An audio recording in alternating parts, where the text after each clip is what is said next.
In European football, we are used to have the Champions League as the #1 prestige competition featuring the world's best teams every single year. And we're also used to the Europa League as the second tier tournament featuring the next best teams every single year. And while that is generally regarded as a fairly decent competition too, there are already fans who think that the Europa League is boring and don't even watch it. And now that we are even getting a third tier competition called the UEFA Conference League, many fans are freaking out. When I made my video explaining the Conference League thing a few months back, I actually read a lot of comments from people saying a third tier competition is just an unnecessary money grabbing move from UEFA. It's gonna be a tin pot competition. UEFA is just driving football further and further away from its roots and all that stuff, whatever.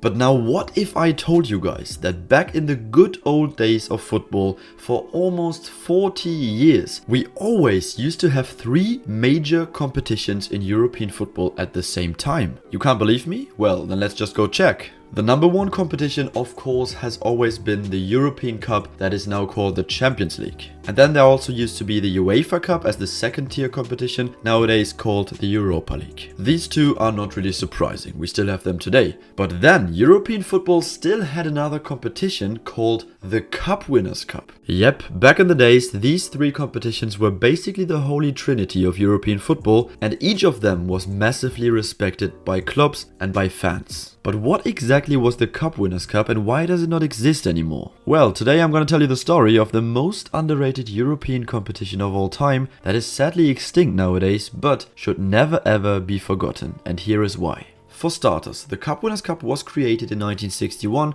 and it was played for 39 straight seasons up until 1999. 32 different teams competed in the direct knockout tournament that was the usual format in any European competition back in the days. There was no group stages. And those 32 teams didn't just win a lottery ticket to play in the Cup Winners' Cup, they were actually 32 cup winners from 32 different nations in Europe. So the name makes sense, Cup Winners' Cup, because the teams competing were domestic cup winners or finalists in the case that the domestic cup winner also was the domestic league champion, because in that case that team was playing in the European Cup. And the winner of the Cup Winners' Cup then went on to play the UEFA Super Cup against the winner of the European Cup or later the Champions League winner. And this fact already shows us how highly UEFA rated their Cup Winners' Cup. They did not let the UEFA Cup winner play the Super Cup. This spot was reserved for the Cup Winners' Cup, and thus they thought it was more important than the UEFA Cup. So that was a quick overview, but now why do I think that the Cup Winners' Cup is the most underrated competition of all time? What exactly made it so special?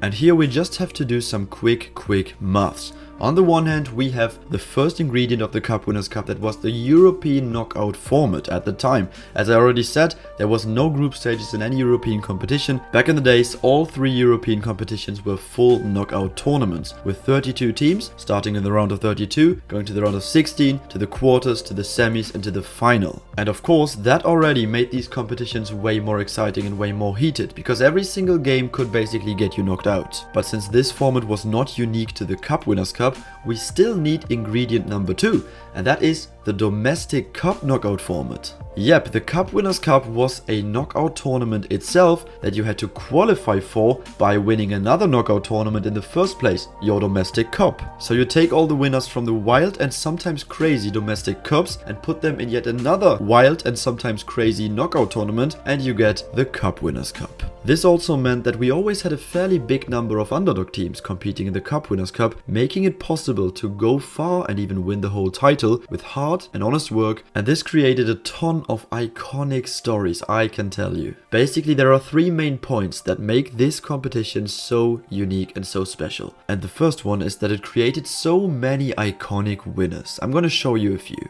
Back in 1964, one of the first editions of the Cup Winners' Cup, Sporting became the only Portuguese side to ever lift the trophy. And they achieved this in the final against Hungarian side MTK Budapest. And this final really had it all. The game ended in a thrilling 3-3, so they needed a replay 2 days later. And in that replay, Sporting beat Budapest 1-0 after scoring the winner from a direct corner kick. And since this was the only ever corner kick goal in the whole history of European finals, this game had already become legendary. We move 10 years later to 1974 when East German side Magdeburg won the Cup Winners' Cup after beating Milan in the final. And during the Cold War era, when Germany was split into West and East, East Germany was always way worse than the West in terms of football. So this was a great achievement for Magdeburg, who became the only ever East German side to win any European title.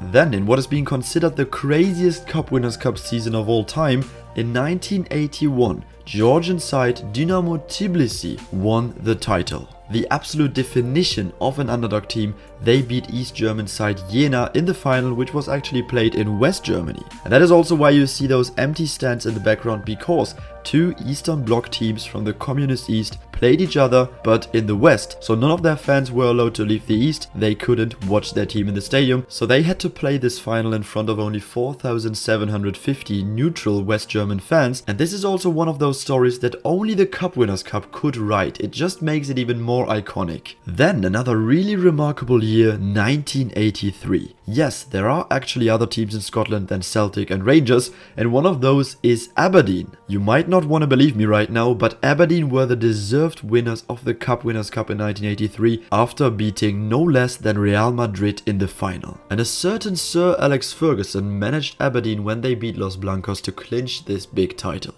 Just 5 years later, in 1988, yet another underdog story, Belgian side Mechelen beat Ajax in the final to win the Cup Winners' Cup. Nowadays, Mechelen, you might not even know them, a bang average mid-table side in the Belgian league, but they actually used to be good, and they do have a European title, the Cup Winners' Cup in 1988. So this was just a handful of crazy underdog stories in the Cup Winners' Cup, but now we need to talk about point number 2, and that is the fact that the Cup Winners' Cup was also the title for rising teams. What do I mean by this? Well, somehow, coincidence or not, it actually happened a lot of times over the course of football history that big teams needed the Cup Winners' Cup title first before they could actually make a name for themselves as a big team and also win the European Cup. And there's plenty of examples for that. Just look at Bayern, who back in 1967 were not a huge club yet. They had just been promoted to the Bundesliga, somehow managed to win the German Cup in 1966, and then also the Cup Winners' Cup in 1967. They had their golden generation, but it was still very young and inexperienced. And this title somehow unlocked the real big glory for them. You all know it. In the 1970s, Bayern were the best club in the world, the most golden era in the club's history, and the Cup Winners' Cup played a big role in turning FC Bayern from a small team in Bavaria into a global huge club. Then 10 years later, in 1977, the Cup Winners' Cup was won by a team that of course I can't leave out of this video. Hamburg won the Cup Winners' Cup against Anderlecht in the final, and also here it was what really started their golden era. This team would go on to win 3 Bundesliga titles, and they would crown it with a European Cup in 1983. Next up, we also need to talk about a team that you might not expect here, but Barcelona are actually the record winners of the Cup Winners' Cup with 4 titles. And also here, it took some time before Barca won their first European Cup / Champions League, and before that, they actually had to win the Cup Winners' Cup 3 times, in 1979, in 1982, as you see it right here in the picture, and then in 1989. And only then, in 1992, they could finally win their first ever European Cup. Same thing goes for Juventus, always been a European giant, but they never really managed to win the European Cup. That finally changed when in 1984 they won the Cup Winners' Cup, and just 1 year later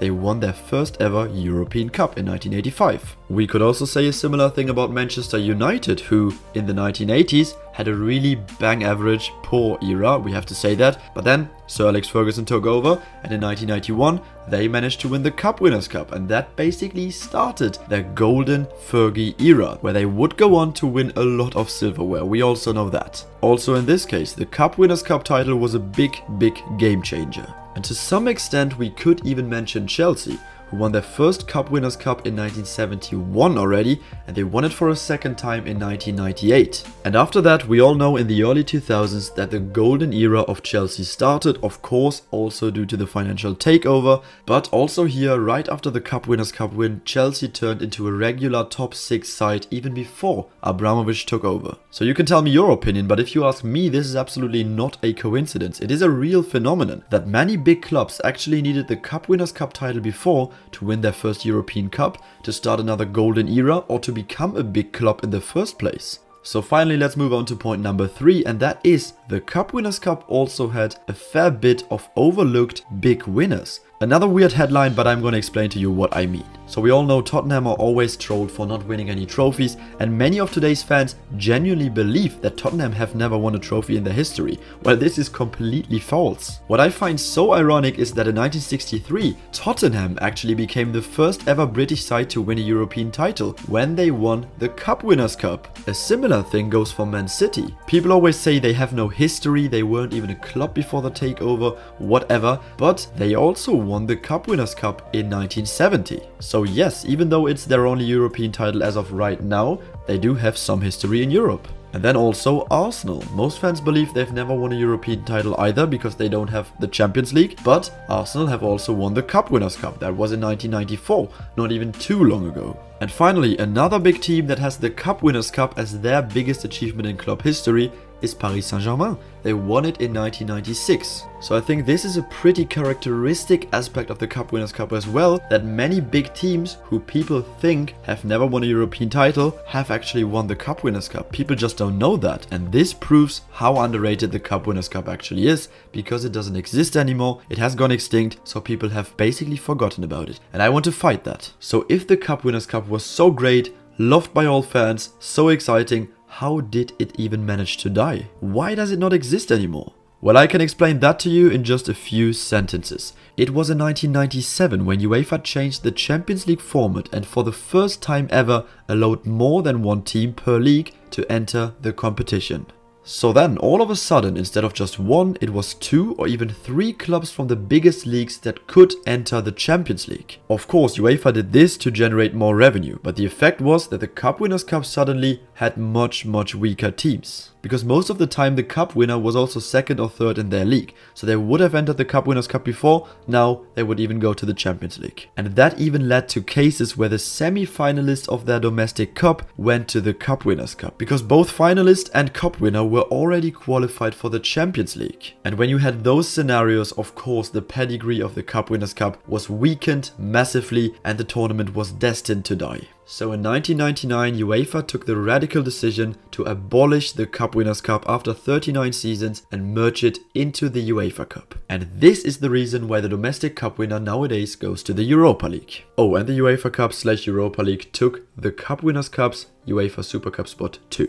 And the sad reality is that Lazio will most likely forever remain the last ever winners of the Cup Winners' Cup, because they won the last edition in 1999. So after all, the European Cup Winners' Cup was a magical competition. It was respected and loved by all football fans throughout Europe, but as much as I would love full knockout tournaments like the Cup Winners' Cup to come back in European football because they are so much more exciting than group stage tournaments, we must stay realistic. There's no way going back to the Cup Winners' Cup or anything similar in modern football, because clubs would just miss out on so much revenue. And after all, modern football is just about the money. But we must remember this competition as the purest form of a football tournament with the most excitement, most unpredictable and the most crazy stories. And this is why I think the Cup Winners' Cup was the most interesting club tournament in football history. Surely the most underrated, and we must never ever forget it.